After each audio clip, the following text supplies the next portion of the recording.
Gracias, colegas. Bienvenidos a esta nueva edición del seminario del MODEMAT. Esta vez tenemos la suerte de contar con Héctor Morales, profesor del Departamento de Matemática de la Universidad Autónoma Metropolitana de México. Héctor es especialista en procesamiento matemático de imágenes, bueno, también ciencia de datos, ya nos comentará a lo largo de la charla. Héctor, yo quería primero agradecerte muchísimo por aceptar nuestra invitación. Bienvenidos, aunque sea virtualmente a Quito, ojalá algún rato podamos contar contigo aquí para una charla en vivo y en directo. También el tráfico es un problema no tan grave como México, pero así que esa parte no vas a extrañar seguro. Bueno, Seguro. bienvenido Héctor, y bueno, la audiencia es tuya. Gracias por compartir tu investigación con nosotros.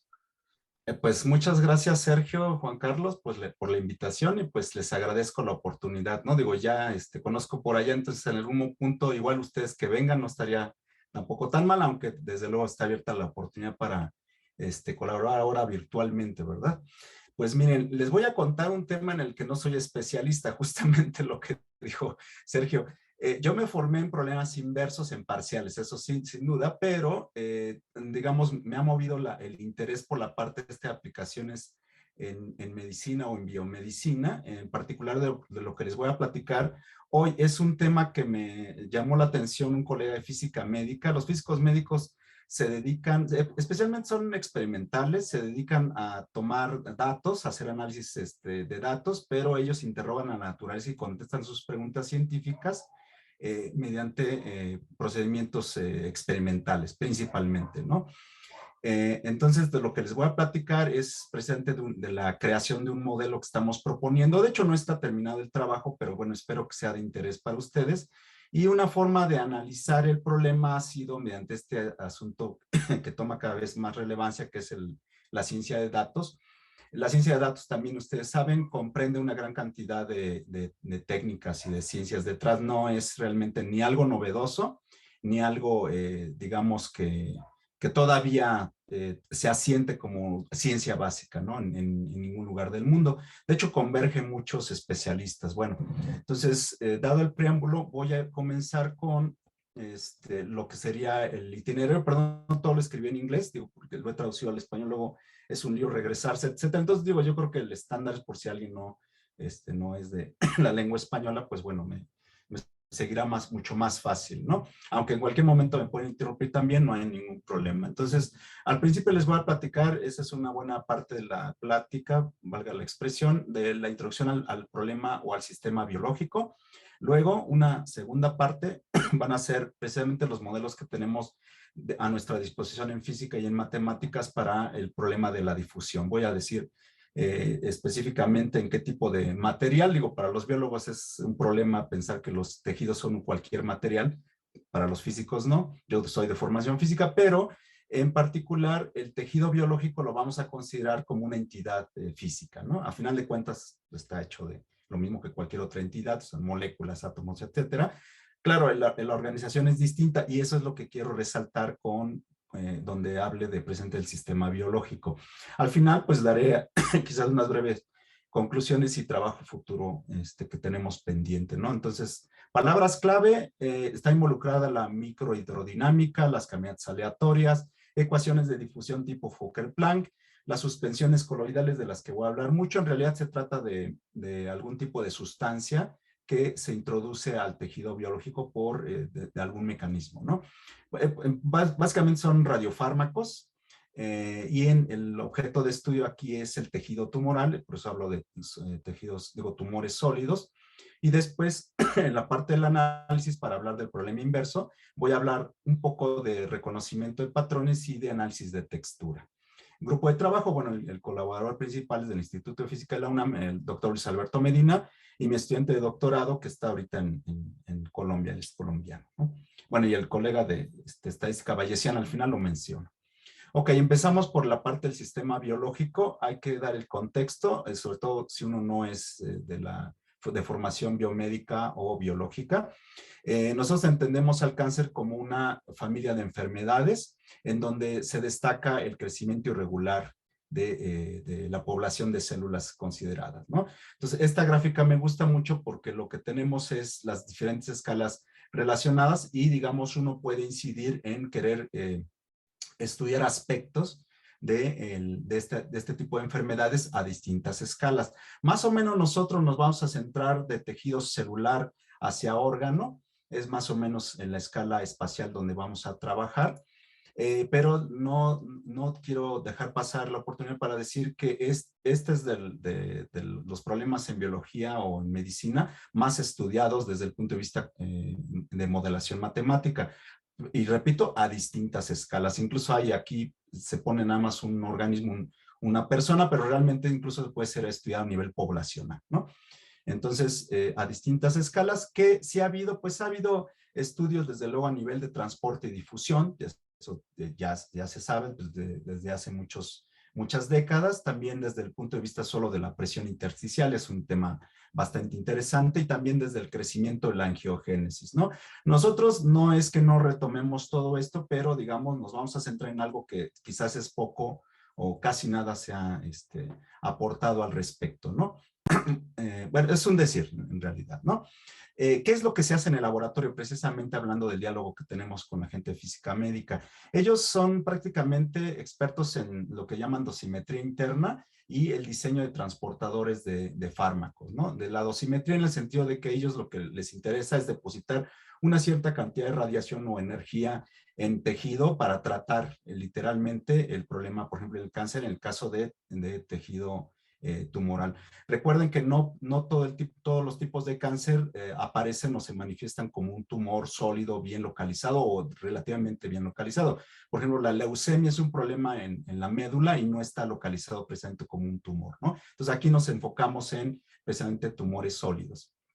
Entonces, el interés es estimar estas dosis en órganos y tumores mediante algún tipo de fármaco radiomarcado. Aquí está una caricatura de lo que sería lo que ellos producen en el laboratorio. Son pequeñas cápsulas de lípidos, son una especie de células con bicapa lípida, y ellos son capaces de colocarles en la parte exterior, por ejemplo, los radiofármacos, que básicamente son material radiactivo, pero ellos conocen sus propiedades. Adentro también le pueden colocar, por ejemplo, algún tipo de compuesto químico que, por ejemplo, mata células cancerógenas, bueno, cancerígenas, mata cualquier tipo de células, pero en general la importancia de encapsularlos es que el cuerpo, el cuerpo humano, o el experimento en el caso de los roedores, no reconoce a estas partículas, son nanométricas del orden de 100 nanómetros, no la reconoce como un agente externo porque en general se le pega algún tipo de, aquí lo dice, de polímero alrededor, de tal manera que sea hidrofílico, y entonces aparentemente son esferas de agua, por así decirlo, que viajan en particular en sangre, y entonces son compatibles con, digamos, tienen una vida útil, desde luego, tienden a ser eliminadas a final de cuentas, van hacia los sitios de acción si, digamos, son capaces de tener cierta afinidad con las moléculas que uno le pegue en la parte exterior, ¿no? Es decir, son pensados como estos mecanismos dirigidos precisamente al tejido que uno quiere atacar, ¿no? Entonces, estos se llaman liposomas o radioliposomas marcados y son de crucial importancia, al menos para esta técnica, ¿no? Una cosa es, les repito, el diagnóstico, decir qué es lo que tiene el paciente. En general, estos experimentos que se realizan en el laboratorio, más que pacientes, son roedores de laboratorio, ratas o ratones, y uno les crece el tumor, ¿no? Y entonces a partir de ahí es que uno perdón, experimenta con la posibilidad de utilizar estos transportados ¿cómo se llama? De algún radiofármaco para hacer quimioterapia, o bien para localizar o visualizar en el tomógrafo dónde están precisamente las células tumorales, ¿no? Ok. Entonces, el primer reto realmente en el laboratorio con este tipo de técnicas es que los anticuerpos, que son los que se les pegan, estas moléculas que se les pegan al exterior de estos fármacos, o incluso se inyectan los anticuerpos en personas, eso sí es en clínica. Resulta que si uno lo inyecta, digamos, de forma en sangre, y uno espera visualizar qué cantidad o qué porcentaje del radiofármaco va a ir a parar, o el fármaco va a ir a parar al tumor, resulta realmente algo mínimo, ¿no? Aquí no estoy hablando del 1%, estoy hablando de 1 sobre 100 del 1%. Entonces, realmente es muy poco. Bueno, depende obviamente de la dosis, la cantidad inicial con la que uno quiera inyectar. El problema es que altas dosis, pues eso casi todo el mundo lo sabe, el problema con las quimioterapias o las radioterapias es que termina dañando órganos que no tienen que ver, ¿no? Que no son los blancos de estas terapias. Entonces, este es un problema serio, ¿no? Entonces, ¿cuál es nuestra lógica aquí detrás, no? Entonces, casi siempre, por ejemplo, esta resistencia a los fármacos, a las quimioterapias o radioterapias, se asocia, por ejemplo, si uno va desde el punto, o ve desde el punto de vista biomédico, el problema siempre tiene que ver, por ejemplo, con algo más básico en biología, que puede ser la parte genética, ¿no? Puede ser el asunto de las mutaciones, las células son resistentes a ciertos fármacos, a cierto tipo de radiación, por ejemplo, también cambios epigenéticos fuera de la genética, debido, digamos, a la ingesta, digo, tiene que ver más con el organismo de cada quien, el metabolismo, o incluso pues la respuesta que puedan dar individualmente cada célula en la población del tumor, ¿no? Entonces, otros investigadores han señalado, en particular Tredan en 2007, que poco se ha apreciado sobre la habilidad que tienen los fármacos para penetrar en el tumor, pero en el sentido físico, ¿no? Es decir, hay ciertas barreras, porque a final de cuentas no todo, digamos, se puede comprender solo desde el punto de vista de algún tipo de ruta bioquímica, sino también de barreras literalmente físicas. Las moléculas no pueden pasar por cierta porosidad, por ejemplo, en las células, o tienen que atravesar un tejido que los detiene francamente.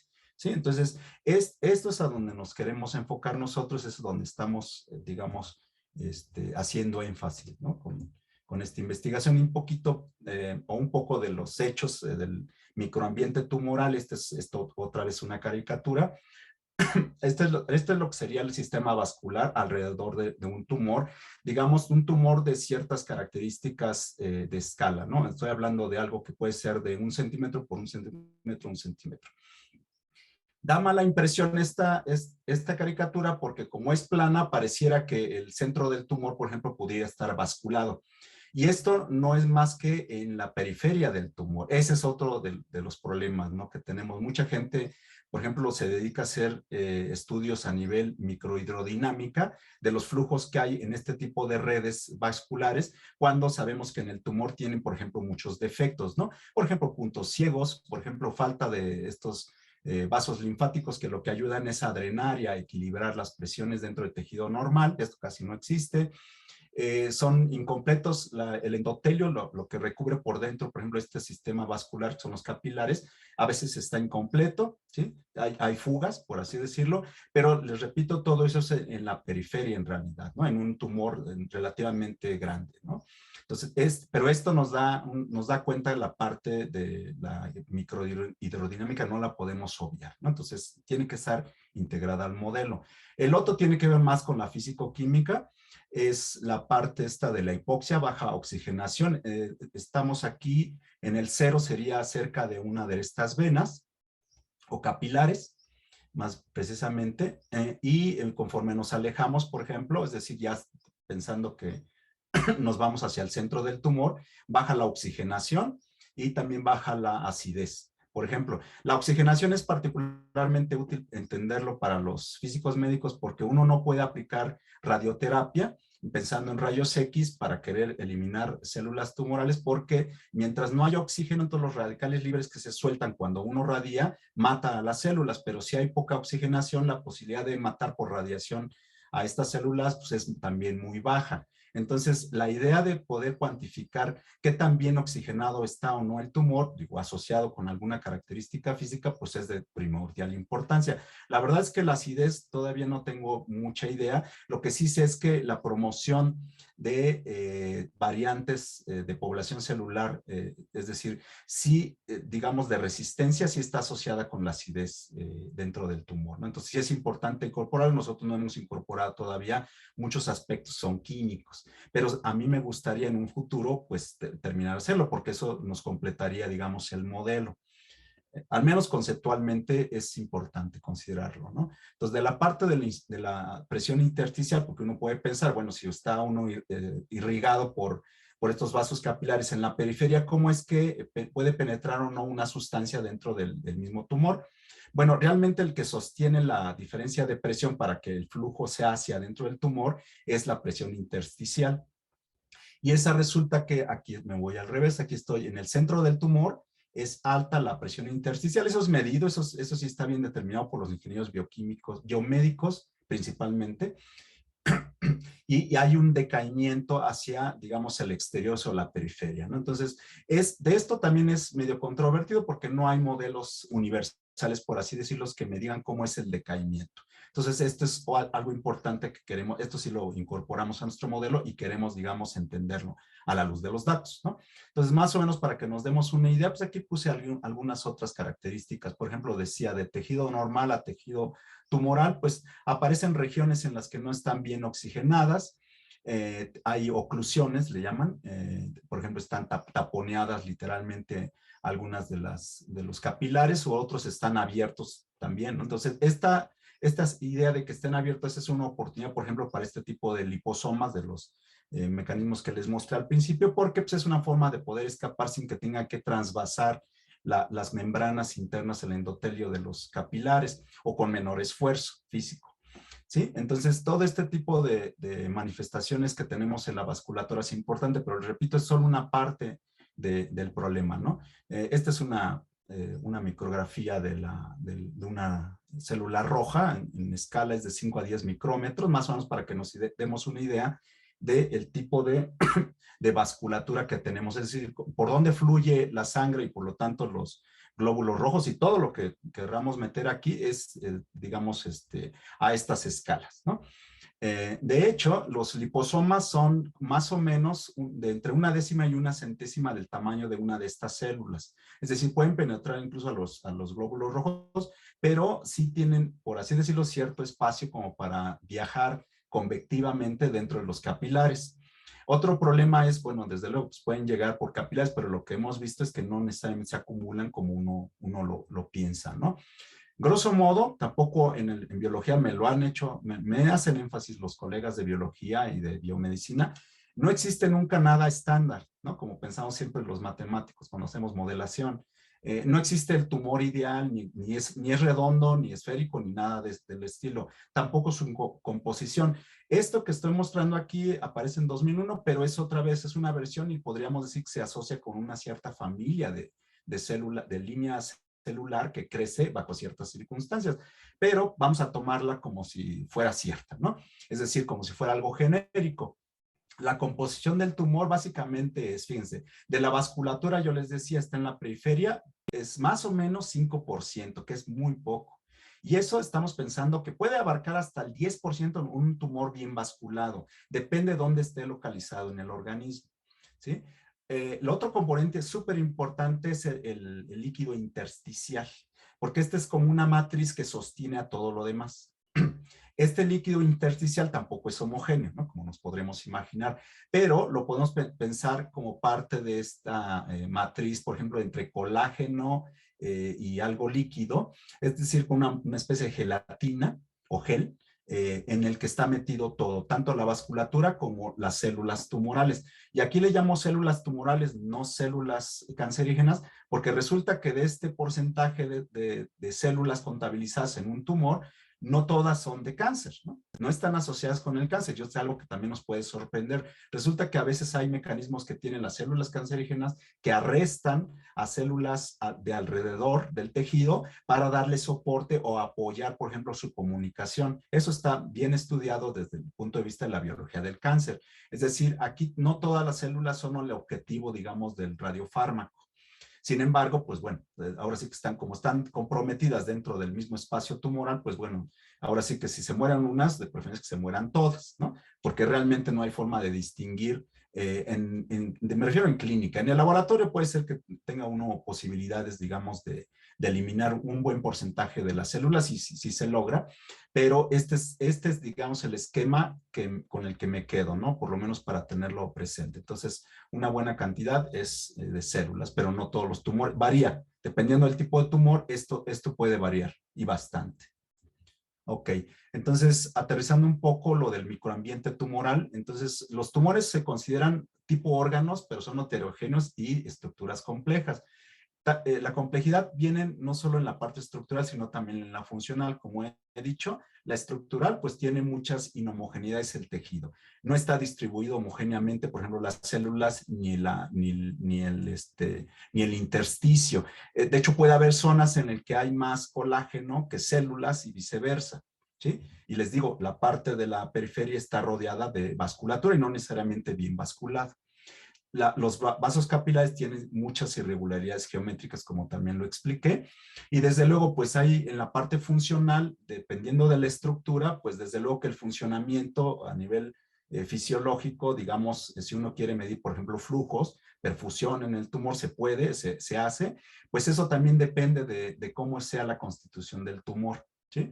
Entonces, en pocas palabras, el transporte y distribución de los fármacos está limitados por la complejidad. Digo, no solo la parte genética, que no la estamos obviando, pero sabemos que en este modelo no lo estamos considerando. Entonces, el objetivo de la modelación matemática, desde luego, es clarificar el papel que juegan todos estos ingredientes, ¿no?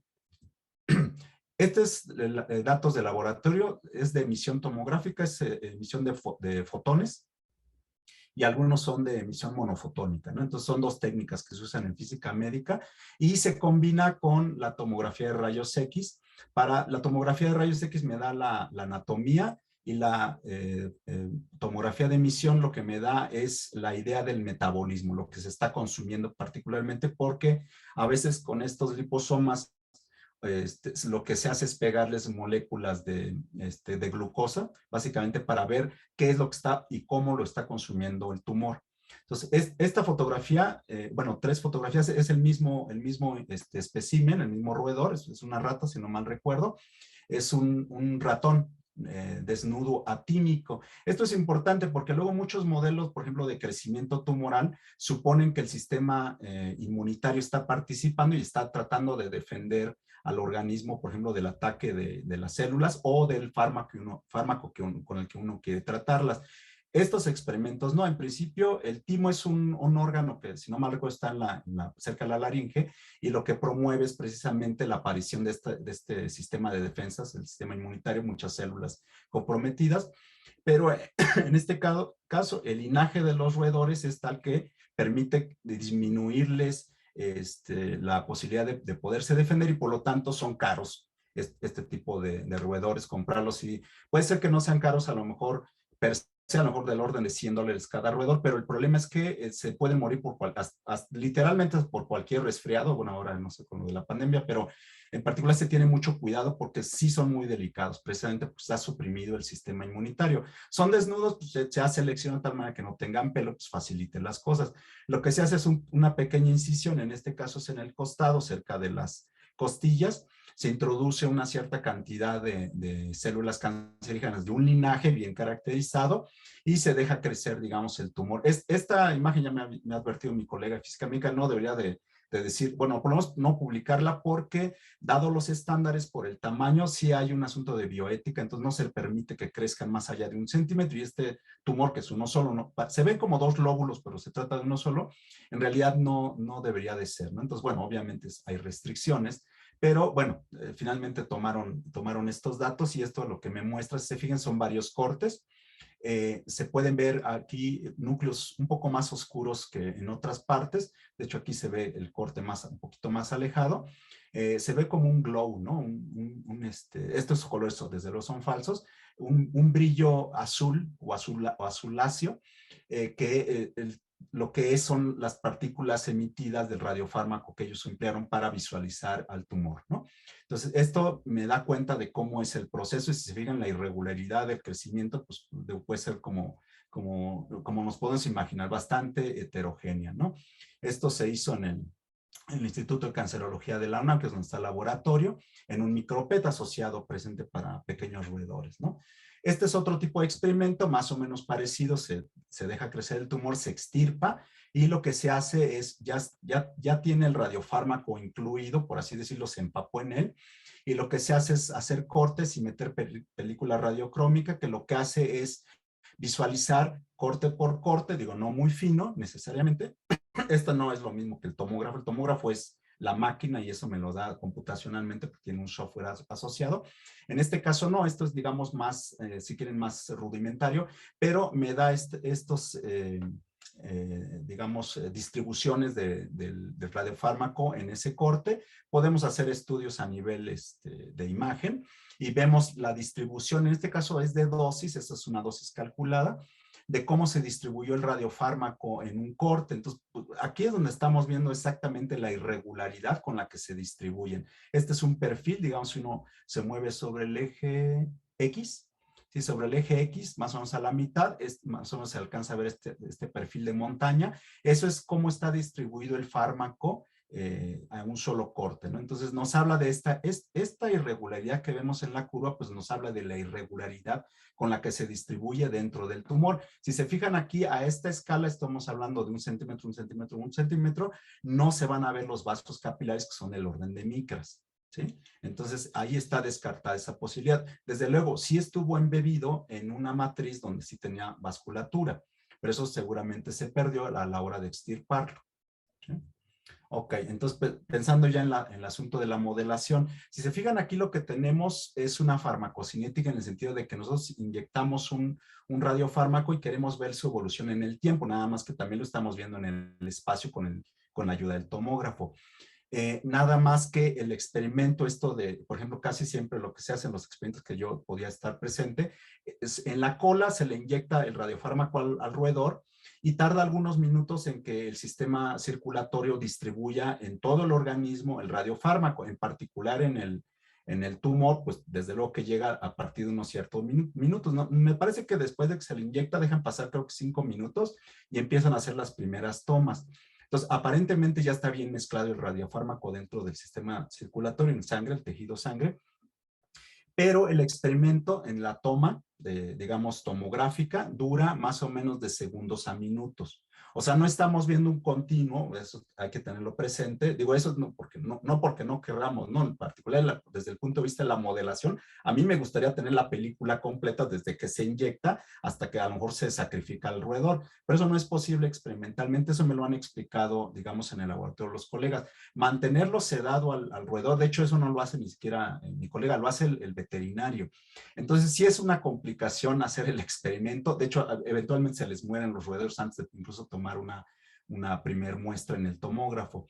Pero lo bonito de poder separar las escalas es que queda con claridad que nosotros, a pesar de que el tumor tenga cierto crecimiento, uno de este tipo de experimentos toma el tumor a una escala en donde el volumen es suficientemente grande, permitido todavía por la parte esta de la bioética, y entonces las muestras o el experimento real que nosotros estamos acudiendo a modelar es del orden de segundos a minutos, ¿no? Entonces eso es lo que vamos a tener. No vamos a tener, por lo tanto, y aquí lo estoy diciendo, por ejemplo, lo del crecimiento tumoral no se va a tomar en cuenta, estamos pensando que estamos como en la meseta, ya no estamos considerando que crezca el tumor, estamos hablando de algo más funcional, algo menos relacionado, por ejemplo, con el crecimiento de la vasculatura, que sí se promueve, y también estamos pensando que crece lentamente el tumor cuando estamos haciendo estas mediciones. Crece, no lo negamos, hay cambios seguro a nivel genético, etcétera, sí, pero esos cambios son relativamente lentos y suponemos que no existen. Se llama proliferación celular y angiogénesis, lo que estamos sacando, digamos, del modelo, ¿no? Entonces, el proceso es estacionario, esto que les digo, lo del crecimiento, y nos enfocamos más en la dinámica del fármaco dentro del tumor, ¿no? En donde pues, estamos pensando que aunque la estructura es heterogénea, realmente está fija o rígida, ¿no? Entonces, ya pensando en el modelo, desde luego, pues tenemos que acotarlo del volumen, pensando que tenemos unos volúmenes más o menos de este orden de magnitud, de unos 200 milímetros cúbicos, más o menos. Vamos a hablar de concentraciones. Estas concentraciones están asociadas con la cantidad de emisión de fotones que tenemos en el tomógrafo. En 3 dimensiones, el cierto volumen multiplicado por esta tasa de cambio de la concentración es lo que queremos, digamos, acotar como un modelo de ecuación diferencial, en particular parcial, porque estamos hablando del espacio y del tiempo, ¿no?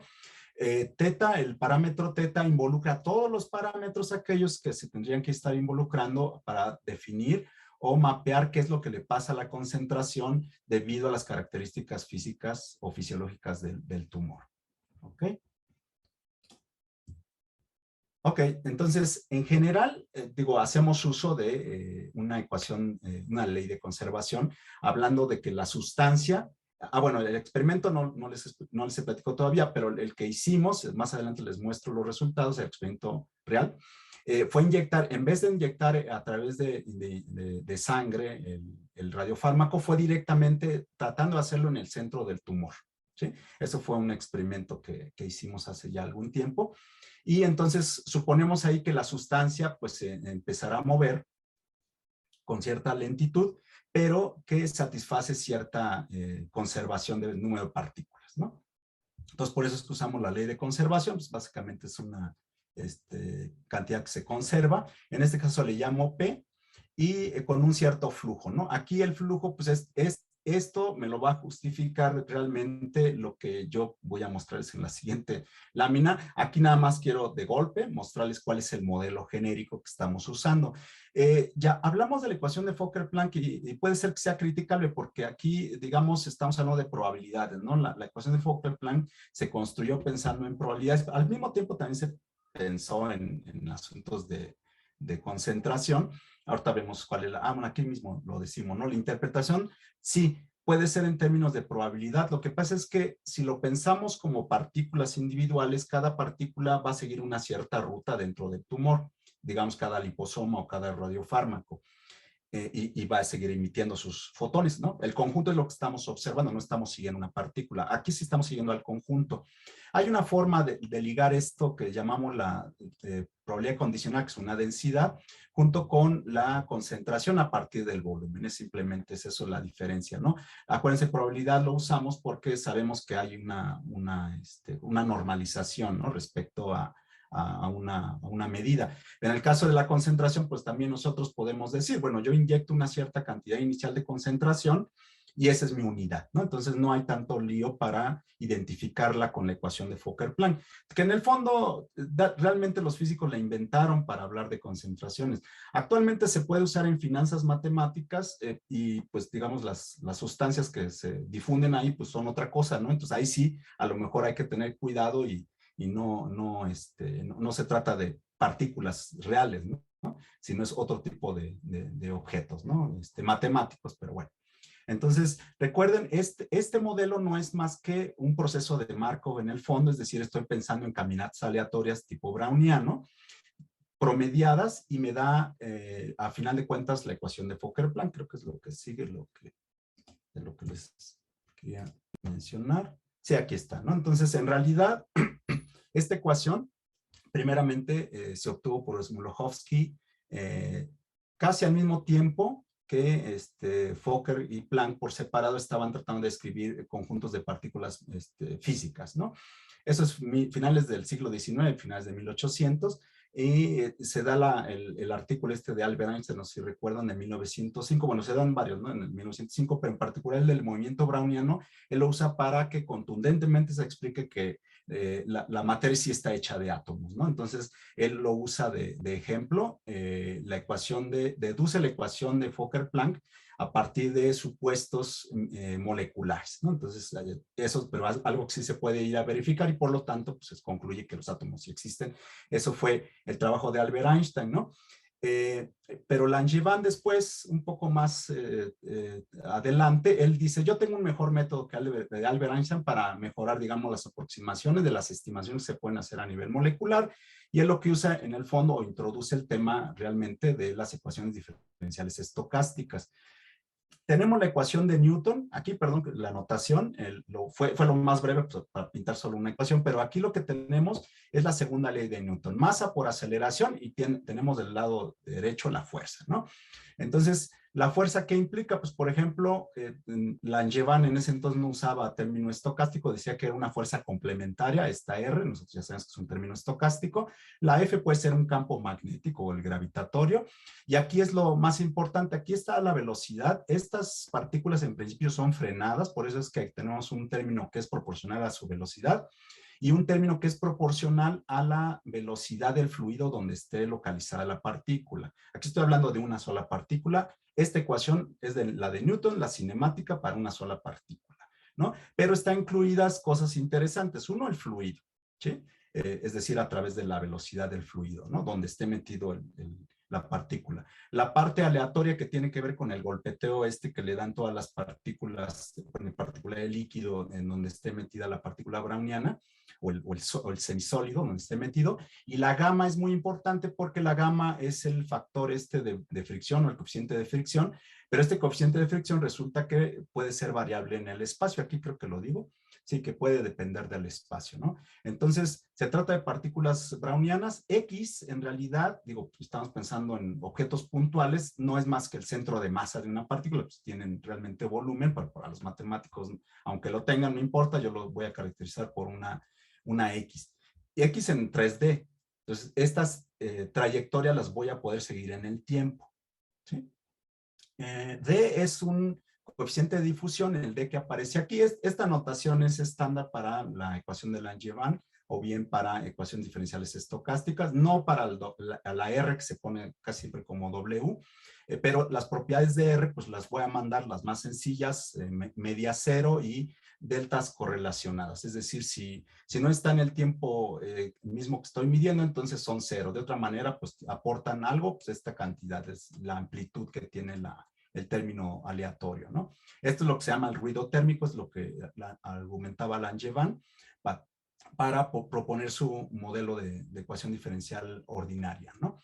Y pues bueno, entonces con este mecanismo es que nos arrancamos. Realmente aquí lo que hacemos es pensar que estamos en el régimen de alta fricción y entonces eliminamos los términos de inercia, eso también es usual, y entonces nos quedamos solo con una ecuación dinámica para la velocidad de las partículas. Necesitamos conocer la velocidad del fluido. Si la velocidad del fluido es cero, o no hay presente, como podríamos pensar en el centro del tumor, desde luego que lo único que vamos a tener es que la posición de la partícula browniana, digo, si tampoco tenemos campo externo, solo va a estar mediada por movimientos aleatorios que nos da este término. Si hacemos el promedio, obtenemos la ecuación de calor o de difusión, ¿sí? Algo que ya se sabe, ¿ok? Y entonces, ese es el caso. Pero cuando la U, digamos, ya es comparable con la velocidad de las partículas, en realidad las partículas se pueden mover de forma convectiva siguiendo el flujo, ¿sí? Nunca desaparece el término aleatorio en el fondo, ¿no? Porque eso tiene que ver con las colisiones de las partículas. Ok, pero bueno, entonces si promediamos, esto es lo que estoy diciendo acá. Entonces lo que tenemos es, bueno, pensando en el fluido, porque eso es importante, ¿no? Entonces tenemos la suspensión coloidal, que es esta sustancia que nosotros introducimos al medio. Si se comportan como trazadores conservativos, es decir, no le aportan ni les aporta momentos, si no se mueven con el flujo, entonces las partículas tienden a seguir el flujo de velocidad U. La Y aquí la estoy cambiando en respecto a X porque el fluido está localizado, digamos aquí es una localización en donde yo estoy midiendo la velocidad del fluido, ¿no? Pueden coincidir entonces sí o no las partículas, eso depende digamos, de la localización dentro del tumor. Sabemos de medio poroso que podemos usar la ley de Darcy, básicamente me voy a saltar este argumento, la mayoría quizás lo conoce. Estamos hablando de la ley de Darcy cuando nuevamente el fluido se encuentra en el régimen stockiano, ¿no? No sé si diga así, pues hace este creeping, ¿no? No es un movimiento que realmente dependa del tiempo. Entonces, si hacemos uso de eso, y hay una forma de generalizar esto mediante la ecuación de Brigman que incluye un término de un laplaciano de la misma velocidad, pero no importa, en realidad este es lo que se usa en medio poroso. Claro, poroso, pero no se van a ver los poros, en realidad está promediado, por eso todo es efectivo o promediado. Entonces, este flujo de velocidad ahora es que del fluido del líquido es proporcional al gradiente de presiones dividido por la densidad del medio. Entonces, ese es el término que me hace falta aquí para describir completamente a mis partículas. Pero bueno, es lo que estoy diciendo básicamente aquí. Entonces, esta sería una forma de escribir, digamos, el movimiento de las partículas en el régimen sobreamortiguado. Las fuerzas externas en realidad no las voy a considerar. Se puede, pero no es importante, a menos que meta uno, por ejemplo, pequeñas partículas nanomagnéticas. Eso sí también es posible y si se hace el experimento, entonces esto se puede considerar. De otra manera, la velocidad de las partículas queda asociada con una diferencia de presiones, que es la presión intersticial en el fondo, y parte de las fuerzas aleatorias con las que golpean a las partículas brownianas. Si yo promedio esto en el espacio-fase, que es lo que se hace, digamos, un tipo de libro como el de de Riskin, que es famoso, ahí lo tengo, es llegar a la ecuación de Fokker-Planck. Este es un promediado de este tipo de partículas, llegan a la ecuación de Fokker-Planck, en donde los coeficientes son los importantes. Llego a una ecuación parabólica de 3 dimensiones espaciales, una temporal, pero lo interesante es que los coeficientes terminan siendo dependientes del espacio. Aquí puse a la presión con el tiempo, no es importante, realmente no depende del tiempo, como les decía. Estamos pensando que estos parámetros para el tiempo son básicamente constantes, ¿no? Dependen más de la posición, porque es de donde estoy localizado en el tumor, ¿sí? Entonces, básicamente le voy a quitar este término de tiempo. La mu que tengo aquí es el recíproco de la, aquí lo digo, de la fricción.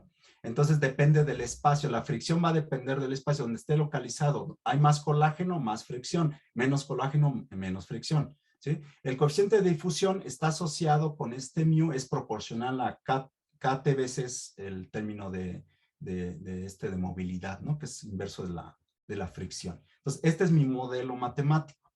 Y estos son mi evidencia o mis datos experimentales. Este es el experimento que les dije. Bueno, este sí lo dejé en español, viene de la tesis de este chico. Dirigimos la tesis en 2017.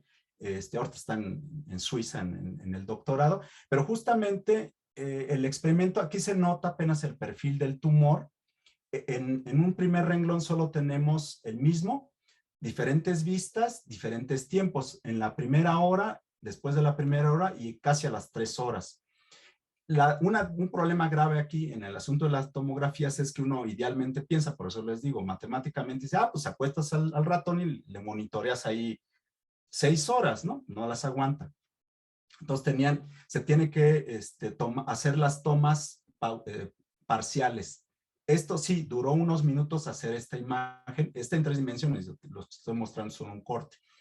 Pero resulta que a veces es complicado situar correctamente tanto al roedor como al tumor. Hay técnicas que he visto que se usan para poder marcar el tumor, se les hacen unas pequeñas incrustaciones de algunos metales, de tal manera que uno pueda fijarlos nuevamente y compararlos, porque aquí pues, un movimiento, digamos, de torsión ya me modifica, digamos, lo que sería la versión del objeto de interés. Sin embargo, aquí podemos ver características físicas del tumor que son del experimento, ¿no? Este es otro. Si notan aquí algunas patitas, por ejemplo, un glow ahí que sale, ahí hay un flujo, desde luego aquí también aparentemente más que en otras regiones. Digo, no es un asunto de interpretación, eso sí se puede visualizar correctamente. Aquí también se ve rodeado con un glow, con unas ciertas patitas, aquí se ve más incluso, quizás ya salió, pero si se fijan no son espectaculares en el sentido de que no vamos a ver cómo fluyen, digamos, las sustancias, ¿no? El radiofármaco. Pero esto sí es de interés, digamos, para nosotros. ¿Cómo podemos reproducir esto, verdad? Con el modelo. Y aquí les va. Esta es la parte me voy a pasar directamente a los resultados numéricos. Entonces, mi condición inicial es esta. El cuadrado, yo estoy usando 1 centímetro cuadrado muy parecido a como pudiera pensar que se trata de este dominio. El tumor para mí, realmente en la parte computacional lo voy a meter completamente en el cuadradito de 1 por 1, estoy pensando que se trata de 1 centímetro, y voy a localizar en el experimento numérico la sustancia al principio con un cierto perfil, le estoy dando una gaussiana en el fondo, de esta manera, ¿no? Entonces, después de un cierto tiempo, esto es arbitrario, resulta que obtengo este tipo de comportamiento. ¿Cuál fue el campo vectorial del flujo? Es este que se ve a la izquierda, apenas se alcanza a ver, déjenme ver si lo puedo ampliar un poquito. A ver, creo que sí se alcanza a ver. Perdón, es que no, creo que no. Perdón, Está otra vez. Por quererlo hacer ampliado, ¿verdad? Lo hubiera improvisado después. No hubiera improvisado. Bueno, el flujo, el capilar que estoy pensando que existe, está en la parte de arriba. Se trata de un borde, desde luego, se lo podemos hacer en 3D. Y el flujo entra con un cierto perfil, es algo que también tenemos que modelar o proponer un modelo. Entonces el flujo entra y este gradiente en color que están viendo es el campo de presión, ¿sí? Es el gradiente de presión de hecho. Entonces va de menor amarillo, de menor en azul a mayor en amarillo. Entonces, obviamente el flujo tiende a detenerse a secciones más cercas hacia, digamos, la parte más profunda del tumor. Este es un modelo de un perfil que decae, ¿no? Entonces sube conforme me acerco al centro del tumor y el perfil del flujo pues tiende a a tener menor impacto, ¿no? Entonces, se nota que aquí puede bajar, pero se detiene de alguna manera. Ahorita vemos la simulación. Y esta parte es lo que llamo yo el potencial osmótico, es algo que estamos introduciendo como concepto. En realidad se trata del perfil del flujo, del campo de viscosidad o de fricción que tenemos dentro del tumor. Eso también lo estamos proponiendo. Esta es la parte, digamos, que sí estamos aportando, porque aunque es aleatorio, no es tan aleatorio. ¿Por qué? Porque estamos pensando, me voy a regresar un poquito, que si los coeficientes son dependientes del espacio, si fueran completamente aleatorios, no podrían ser diferenciables. O sea, eso lo entendemos. Digamos, se trata de una curva fractal, por ejemplo, ¿no? Entonces, ¿cómo voy a diferenciar una curva fractal en el sentido clásico? Eso no sería posible. Claro, estamos discretizando todo, pero eso no nos permite de cualquier manera poner cualquier tipo de coeficiente. En particular, si tenemos saltos, ya tenemos ahí un problema de salto, ¿no? En los coeficientes. Entonces, estamos proponiendo algo continuo. Aquí, esta o en la que sigue. Algo continuo, pero de alguna forma con cierta suavidad, ¿sí? Pero sí preservamos ciertas características estadísticas. Quiero decir, yo generé esta imagen, digamos, de fricción, mediante un algoritmo que me permite decir, están correlacionados punto a punto de forma gaussiana, ¿ok? ¿Sí? Pero genéramelo, por así decirlo, de forma aleatoria, no en todos los puntos lo mismo. Entonces, bueno, pues son patrones que me puede generar. Para mí, por ejemplo, este potencial, unas barreras, esencialmente lo que me dicen es, tengo más colágeno en estos sitios en amarillo que en la parte de azul, como si fueran valles. Entonces, imagínense estarse moviendo ahí. Eso es parte del coeficiente y eso es lo que hace que se deforme en parte la sustancia cuando viaja dentro del tumor. Claro, aquí es simulación computacional, están los dos efectos incluidos, la parte de difusión y la parte del movimiento por convección, ¿sí? De los dos términos que tenemos de la ecuación de Fokker-Planck. Creo que aquí sigue. Ahí está la simulación. Dura unos segundos, ¿no? Eso es lo otro que hay que entender, que la simulación tiene que ser compatible en tiempos con los experimentos. Yo les mostré 3 horas digamos, de las 3 fotografías por tumor. Aquí yo lo puedo hacer, la simulación en el continuo, el tiempo es arbitrario, no pasa nada, aunque haya desaparecido. Vamos a dejarlo por acá. Me gusta esta parte porque se nota justamente estas patitas que les decía que se ve que sale el flujo. Bueno, por cierto, condiciones de frontera, por si me preguntan, estoy poniendo que la derivada ahí sea 0, ¿no? Básicamente que sea un continuo. Es decir, ni hay reflejos, es como si saliera de la imagen el objeto, pero tampoco hay acumulación, ¿no? En las fronteras. Entonces es como si viéramos la película centrada en el mismo tumor, ¿no? Pero esencialmente es lo mismo aquí. Nosotros tenemos varias variables que estamos moviendo, parámetros, el flujo, la presión intersticial, la composición de fricción y echado a andar hacia el sistema, ¿no? Ahora, ¿cómo pensamos el problema inverso? Hacemos el experimento, obtenemos este tipo de imágenes y podemos usar un cierto tipo de descriptor. Bueno, una cosa importante. Uno está tentado a pensar, si yo reproduzco exactamente lo que observo en ese experimento, mis colegas de estadística ya me lo han señalado, eso es inútil y no sirve. O sea, sí sirve en el sentido de que vas a descubrir, digamos, cuál fue su condición inicial y todas las peculiaridades que tiene justo ese experimento. Eso no es importante en la estadística. En la estadística es reproducir características justamente de un conjunto, no en particular un experimento. Se puede hacer, no digo que esté mal y que la gente no lo haga, lo hacen, pero en realidad solo obtendrías parámetros asociados a ese experimento.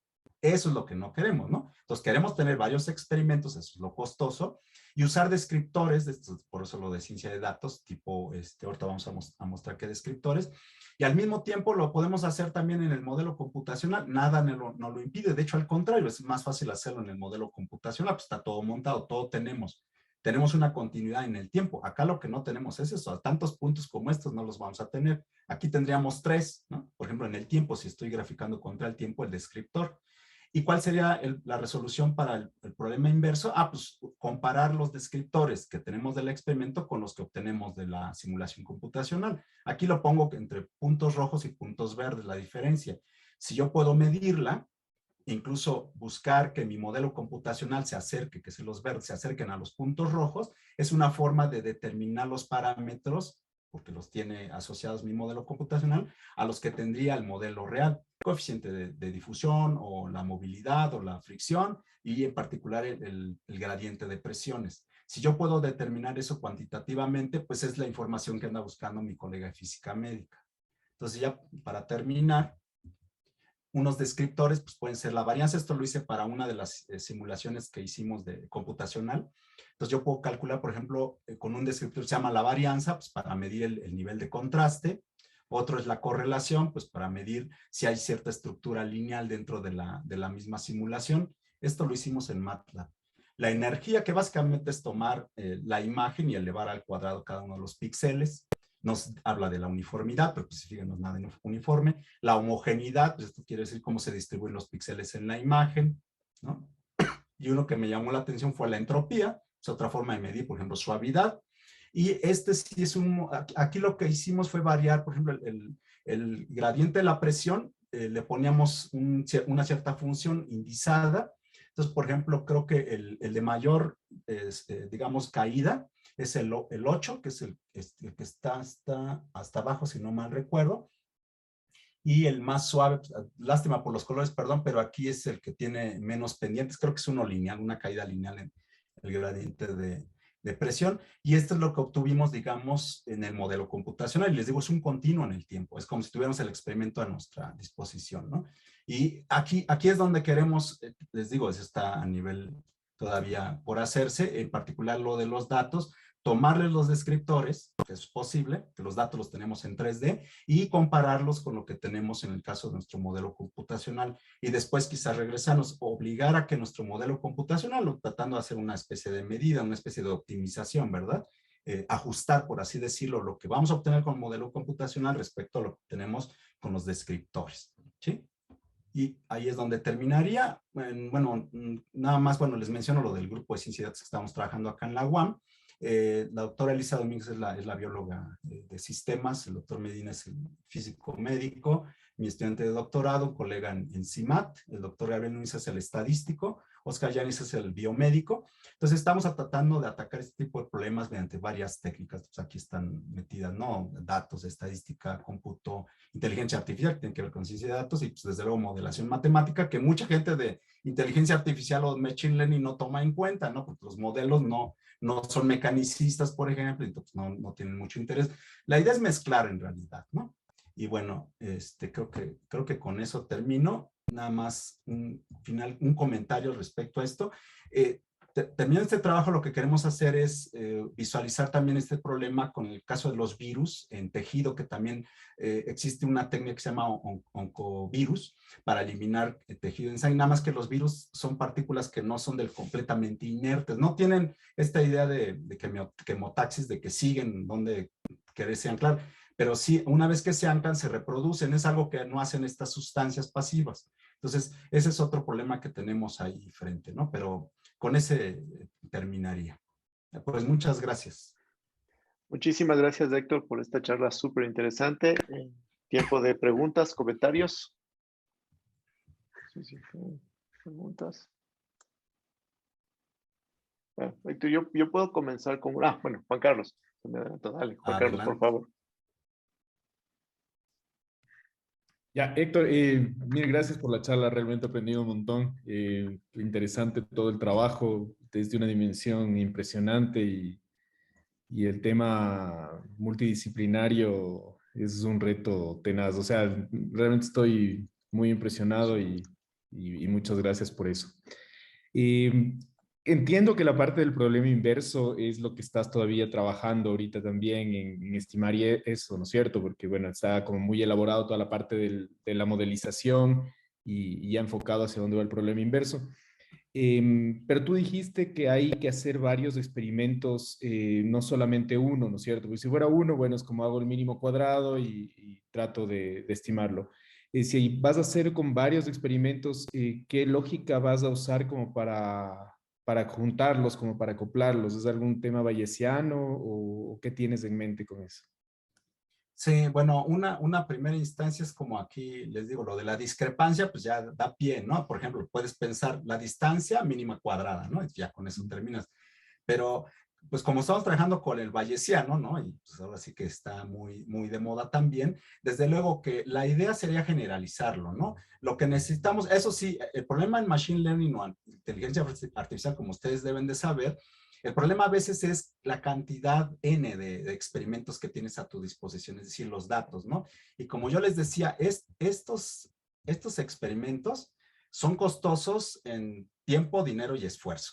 La verdad es que los experimentos los llevó a cabo nuestro estudiante de maestría, ¿no? Bueno, con la idea del jefe del laboratorio pues era el que lo ayudaba, pero realizar cada uno de estos experimentos durante varias horas está bien, pero el problema es que el mismo estudiante nos decía, pero es que no puedo hacer compatible esta imagen con esta otra, es decir, quisiera yo ver que realmente cómo se difundió, digamos, la sustancia, porque ¿cómo le hago para centrar correctamente en volumen, ¿no?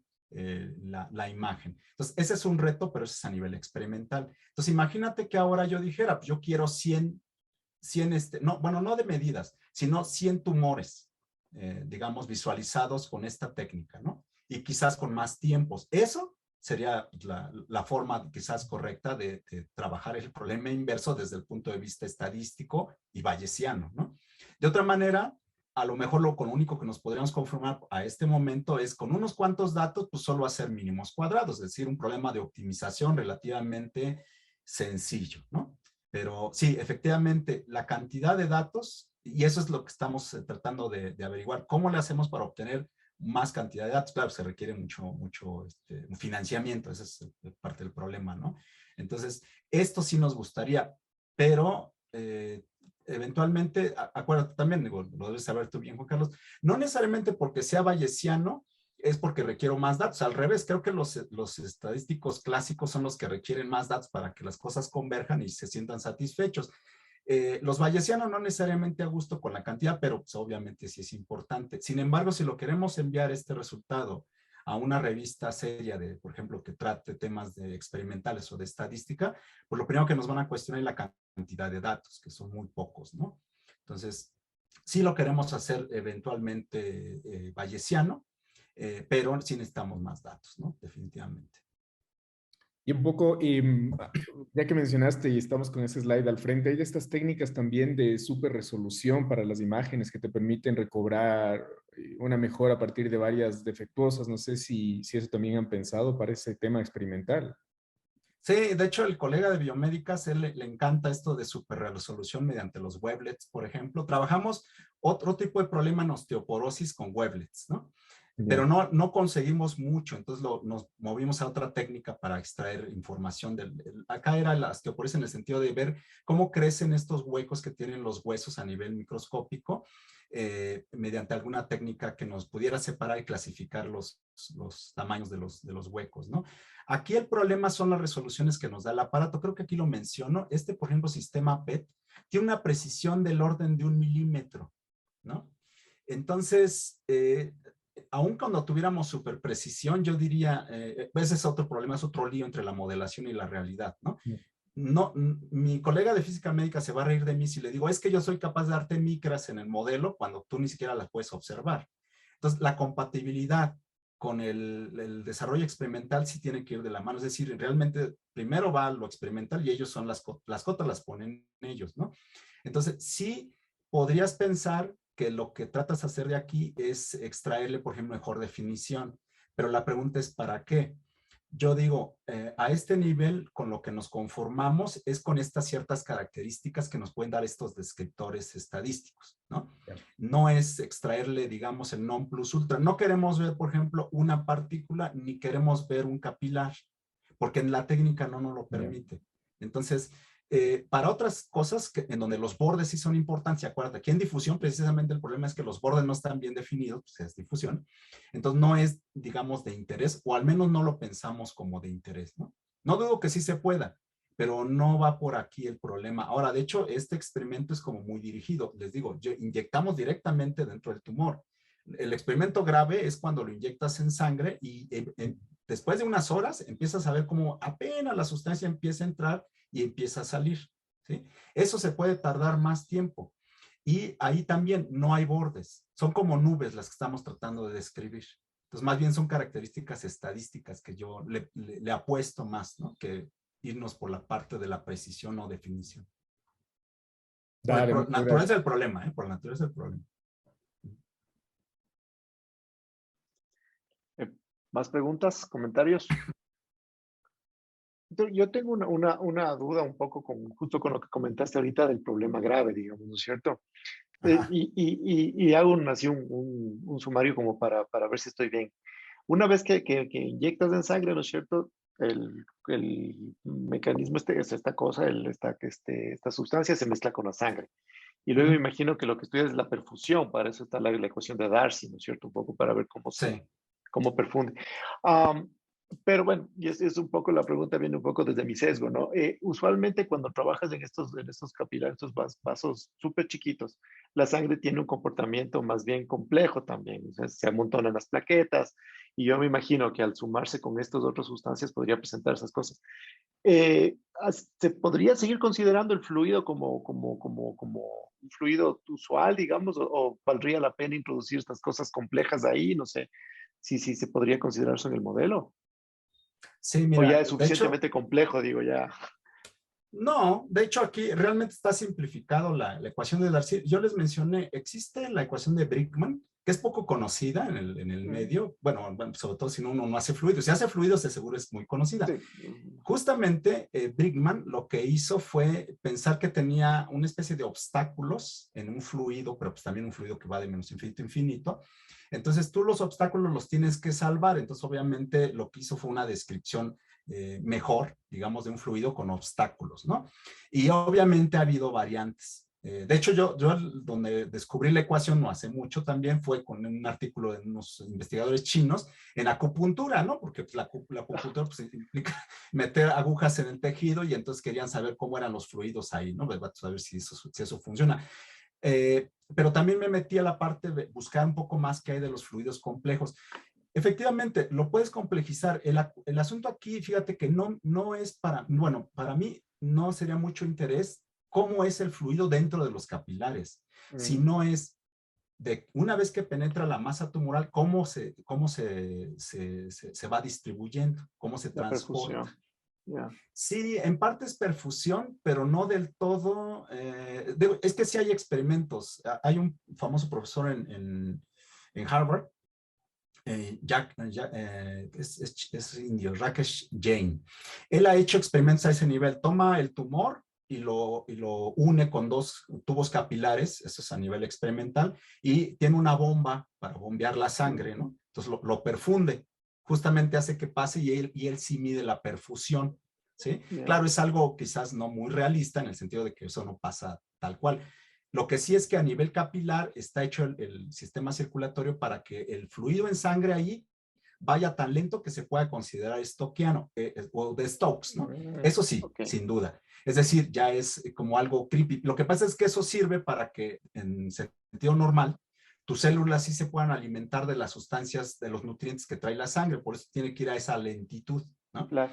Sí, sí. Pero una vez que trasvasa, es ahí empieza la complicación. En tejido normal, todo está, digamos, acomodado para que todas nuestras células reciban correctamente la cantidad de nutrientes que deben de recibir, ¿no? Pero en el caso de los tumores están empaquetados de tal manera que no solo es poroso, sino también digamos, están llenos de estas masas que no son células dentro del mismo tumor y prohíben a veces que puedan, también les ayudan a las mismas células a sobrevivir, porque si llega un fármaco y no lo quieren, pues hay barreras, ¿sí?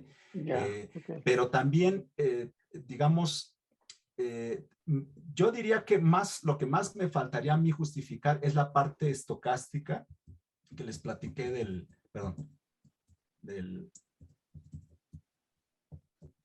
¿dónde está? Esta parte de arriba que llamo yo, esa parte del tejido, eso es lo que yo digo que estamos aportando, digamos que no he visto como eh, muy, ¿cómo decirlo? En tejido, sí lo he visto en publicaciones de físico-química o de química, la parte aleatoria del movimiento del fluido. Eso sí lo Ya. he visto, pero es justamente la incorporación de esto, o sea, es decir, qué tanto porcentaje de células y no de colágeno puede tener un tumor. Eso está directamente relacionado no solo si te fijas con la distribución heterogénea, sino también la profundidad del azul al amarillo, como tengo aquí en la escala. Eso lo tendríamos que asociar con algo real. Yo usé gaussiano en el sentido de buscar, generar estas imágenes distribuidas de forma gaussiana, porque en algunos artículos mencionan que la textura del tejido tumoral en tumor sólido es aparentemente gaussiana, ¿no? Veto a saber si lo es. Yo creo que no siempre, pero bueno, es un modelo para empezar, ¿no? Pero tiene ya per se parámetros que te ligan con características físicas que sí tienen los tumores y que sí, una vez extirpados, los puedes medir, como hicimos en el caso de la película radiocrómica, ¿sí? Entonces, son muchas cosas, muchos elementos, incluso esto no es per se el fluido, esto si te fijas, que para mí es la parte más interesante, es la parte aleatoria de la heterogeneidad. El fluido más o menos se tiene comprendido. Este fluido, por cierto, lo tomé de artículos, o bueno, la idea esta del fluido lo tomé de artículos que usan cómo se moja el suelo, ¿no? Perfecto, dice, porque justamente dependiendo del tipo de suelo, el fluido puede penetrar de una manera o de otra. O de otra, claro. Entonces, sí, entonces composición. Exacto, exacto. Y aquí también, esto es solo fluido y la presión intersticial, pero aquí sería la composición, por así decirlo, del terreno, ¿no? Entonces, cómo se tiene que combinar, pero terminan siendo coeficientes de la ecuación de derivadas parciales, lo que la hace ya per se rica, ¿no? Y complicado. Súper chévere. Muchas gracias, Sí. Héctor. Sí. ¿Más preguntas, comentarios? Bueno, si no es el caso, yo sí quiero agradecerte nuevamente. Me uno a las palabras de Juan Carlos, es un trabajo impresionante, es un trabajo súper interesante y bueno, creo que de un poco también hay un poco de envidia también si algún día lográramos tener una estructura así. Bueno, nuevamente la invitación, ojalá y algún rato puedas venir, siempre las puertas del Modemad abiertas y gracias por esta charla. Pues gracias, sí, pues, colegas. sí. Bueno, perdón, Héctor, sí. No, sí. No, gracias. De hecho, me di una vuelta, no hasta Ecuador. Fuimos a Costa Rica al CIMPA. No sé si lo conozcan. O sea, a lo mejor Juan Carlos sí haya estado en el CIMPA ahí en Costa Rica. Hay un cierto interés. Es un grupo más o menos como ustedes, ¿no? Así, diverso. Pues digo, pues es la universidad más grande en Costa Rica. Costa Rica es mucho más pequeño que Ecuador, pero sí hay mucho interés. De hecho, les di una plática muy parecida. Y si hay interés en este tipo de problemas, de hecho, pues, extenderlos a otros sistemas, como yo les decía, pues nosotros estamos pensando ahora en virus, no necesariamente solo en este tipo de sustancias, pero desde luego, pues por ejemplo, yo sé ustedes hacen modelos también de flujos, ¿no? Por ejemplo, en lava, ¿no? Y pues eso también se presta, digo, la lava puede ser en ciertas escalas rápida, pero pues en otras escalas pues es como miel, ¿no? Entonces, no sé, yo creo que hay muchas cosas compatibles. Lo que a lo mejor sería bueno es que virtualmente también ustedes nos platicaran luego nuestro seminario. Desde luego también está abierta la posibilidad de que pudieran venir, ¿no? Esperemos quizás el próximo año se regularice todo. Y pues sí, yo con gusto, encantado, ¿no? Digo, espero también se arreglen los problemas en Ecuador. Digo, también podría desear que en México, ¿no? Pero ojalá que eso amaine, ¿no? Siempre pasa y bueno, eso es algo con lo que tenemos que vivir, aparte de la pandemia y las guerras, ya saben, ¿no? Conflictos sociales, desafortunadamente en todo el mundo, ni siquiera se escapa nadie, ¿no?